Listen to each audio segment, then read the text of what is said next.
In this video, I am going to explain you the assessment structure of class 1st and class 2nd that is being followed in the केंद्रीय विद्यालय संगठन। क्योंकि अभी केंद्रीय विद्यालय संगठन के इंटरव्यूज़ आने वाले हैं तो केंद्रीय विद्यालय संगठन के अंदर असेसमेंट स्ट्रक्चर और बहुत सारी बातें हैं जो आप ज़रूर जानना चाहेंगे और जिसके बारे में मुझे बहुत सारे क्वेश्चंस और क्वेरीज आ रहे हैं, इसलिए I am making this video to make it easy for you to understand. सबसे पहले आपको ये जानना होगा कि क्लास 1 और 2 का असेसमेंट स्ट्रक्चर सेम होता है और क्लास 3rd, 4th और 5th का असेसमेंट स्ट्रक्चर एक जैसा होता है जो क्लास 1st और 2nd से अलग होता है। क्लास 1st और क्लास 2nd में जैसे कि आप अपनी स्क्रीन पर देख सकते हैं टर्म 1 और टर्म 2 होता है। टर्म 1 में there are 4 cycles and term 2 में देयर आर नेक्स्ट 4 साइकिल्स। हर साइकिल 40 मार्क्स की होती है। इसमें नीचे उनका 40 मार्क्स का डिवीजन भी दिया हुआ है।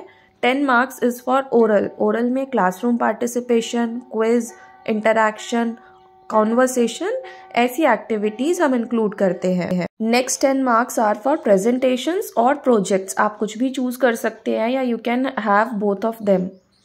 And 20 marks are for the written work done by the children, जिसमें आप वर्कशीट्स, उनका क्लास वर्क, होमवर्क या जो आपने असाइनमेंट्स दिए हैं या जो भी क्लास टेस्ट्स लिए हैं वो सब उसमें इंक्लूड हो जाएगा। That accounts to 20 marks. So total it becomes 40। ये 40 मार्क्स का होता ज़रूर है, लेकिन यूजुअली जो हम रिपोर्ट कार्ड होता है उसमें हम ग्रेडिंग करते हैं। फर्स्ट और सेकंड में हम उनको मार्क्स इन न्यूमेरिकल फॉर्म देते नहीं हैं। We put the grades, equivalent grades. दूसरी बात ये है कि एक्चुअल में टीचर को अप्रैल में यानी कि जब सेशन स्टार्ट होता है तो 8 साइकिल्स नहीं, एक्चुअल में हमें 10 साइकिल्स प्रिपेयर करनी होती हैं। उसमें से हमें मेक श्योर करना होता है कि बच्चा एटलीस्ट 8 में अपीयर करे, 8 में पार्टिसिपेट करे। मतलब हो सकता है कि वो 1 में 2 में एब्सेंट हो जाए, तो उसको उतना चांस मिलना चाहिए कि अगर आपने 10 प्रिपेयर की है तो 8 में वो पार्टिसिपेट कर पाए। Now look at this slide. I am reading point number 1. There is no formal examination for classes 1st and 2nd. The teacher will evaluate the students through continuous and comprehensive evaluation. The testing can be done simultaneously while teaching or separately. इसका मतलब ये हुआ कि जिन 8 cycles को conduct करने की मैंने बात की है उनका आप कोई फॉर्मल एग्जामिनेशन के फॉर्म में उनको नहीं लेंगे, यानी कि आप कोई पर्टिकुलर डेट नहीं देंगे, डेट शीट नहीं बनाएंगे कि आपका इस दिन इस सब्जेक्ट का एग्ज़ाम होगा। नो, आप इसको कॉन्टिन्यूस और कॉम्प्रिहेंसिव एवेल्युएशन की फॉर्म में लेंगे, जिसका मतलब है कि आप डे टू डे जो क्लास में पढ़ा रहे हैं वहीं आपको ऑब्जर्व करना है, वहीं वो कैसा क्लास वर्क कर रहा है, अगले दिन होमवर्क कैसा करके ला रहा है। इसी बेसिस पे every day observation, every day basis जो आप टास्क दे रहे हैं, आपने क्लास में किसी दिन क्विज ऑर्गेनाइज कराया, वहीं पे जो आपकी ऑब्जर्वेशन है बच्चे के बारे में, उसी हिसाब से आप बच्चे को वहीं के वहीं असेस कर रहे हैं। आप अलग से एग्ज़ाम का नाम देकर कुछ भी उनके लिए कंडक्ट नहीं करेंगे। Second point, most of the time the students will not be aware that they are being tested. जब नहीं बताकर करेंगे तो उनको पता भी नहीं चलेगा कि आप उनका टेस्ट ले रहे हैं। They should not feel the fear of being tested. Free minded होने चाहिए, जैसा वो परफॉर्म कर रहे हैं रियल लाइफ सेटिंग में वहीं आपको ऑब्जर्व करना है।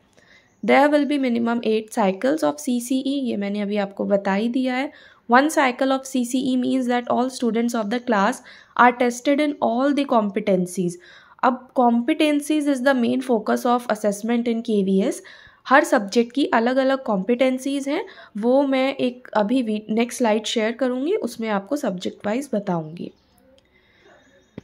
और एक साइकिल का मतलब है कि उस पर्टिकुलर सब्जेक्ट में हर कॉम्पिटेंसी को आपको असेस करना है। अगर EVS में 4 कॉम्पिटेंसी हैं तो एक साइकिल आपका तभी माना जाएगा जब आप चारों को इंक्लूड करेंगे अपनी असेसमेंट में। जो हमारा ग्रेडिंग सिस्टम होता है उसमें A+, A, B, C, D ये 5 ग्रेड्स होते हैं। तो बच्चे को हर साइकिल में एटलीस्ट C ग्रेड लाना मैंडेटरी है।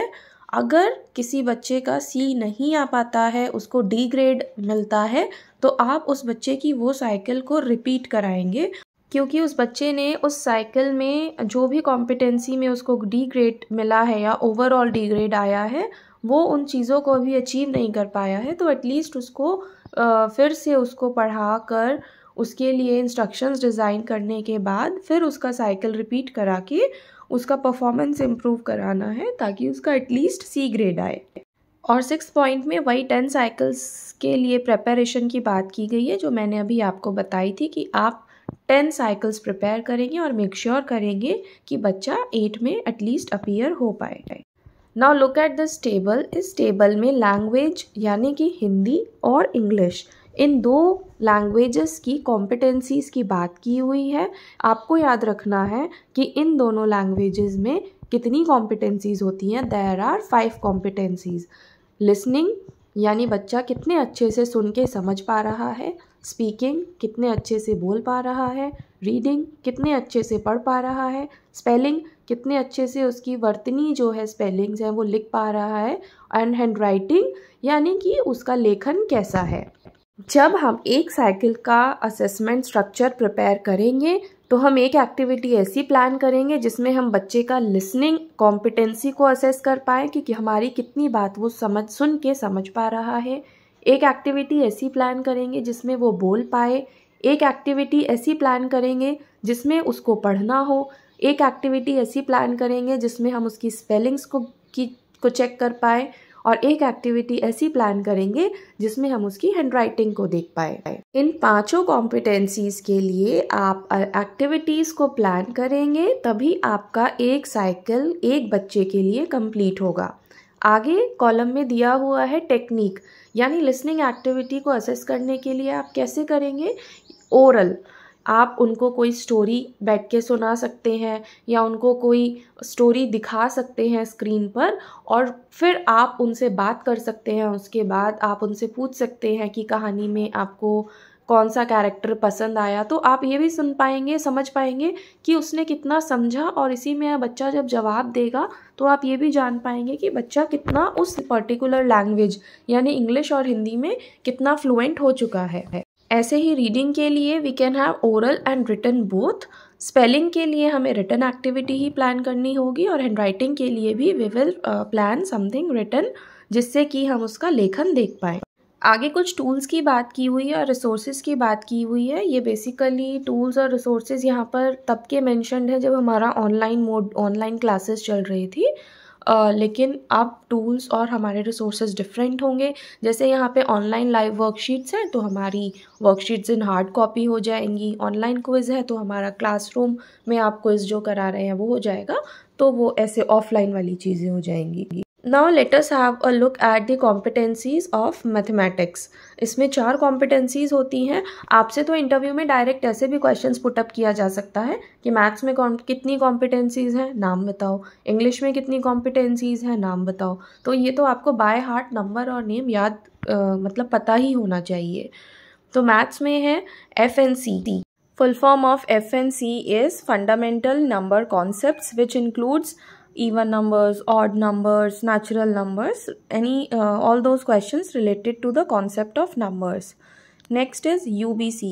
Its full form is understanding based competency. इसमें हम एडिशन, मल्टीप्लिकेशन, डिविजन, ये जो ऑपरेशंस होते हैं इनका असेसमेंट, इनकी अंडरस्टैंडिंग का असेसमेंट हम करते हैं।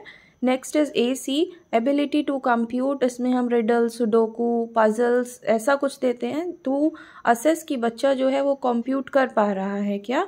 And the last one is PSA, problem solving ability, जैसे जिसमें हम कोई भी एक प्रॉब्लम, वर्ड प्रॉब्लम या किसी और फॉर्म में बच्चे को प्रेजेंट करते हैं एंड वी असेस कि वो उसको सॉल्व कर पा रहा है कि नहीं कर पा रहा है। इन 4 कॉम्पिटेंसीज़ को हम oral and written both the ways हम उनको मीडियम एज टेक्निक हम यूज़ कर सकते हैं to assess all the 4 competencies. Now let us see the competencies of EVS. It has 3 competencies: observation, identification and classification, and the third one is discovery of facts. एक fourth और होती है group activity. इसमें भी हम oral और written दोनों methods को use कर सकते हैं to assess these 4 competencies. सो ये मैंने आपको ब्रीफ कर दिया है कि फ़र्स्ट और सेकंड क्लास में कितनी साइकिल्स होती हैं, कितने मार्क्स होते हैं हर साइकिल के, एटलीस्ट कितनी साइकिल्स आपको करानी ज़रूरी है हर बच्चे के लिए, हर सब्जेक्ट में कितनी कॉम्पिटेंसीज़ होती हैं और कितने सब्जेक्ट होते हैं, और कौन से कॉम्पिटेंसी के लिए हम ओरल या रिटन कौन सी टेक्निक को अडॉप्ट कर सकते हैं। अब मैं नेक्स्ट वीडियो बनाऊँगी जिसमें मैं आपको बताऊँगी कि आप कौन सी कॉम्पिटेंसी को असेस करने के लिए कौन सी एक्टिविटी को यूज़ कर सकते हैं।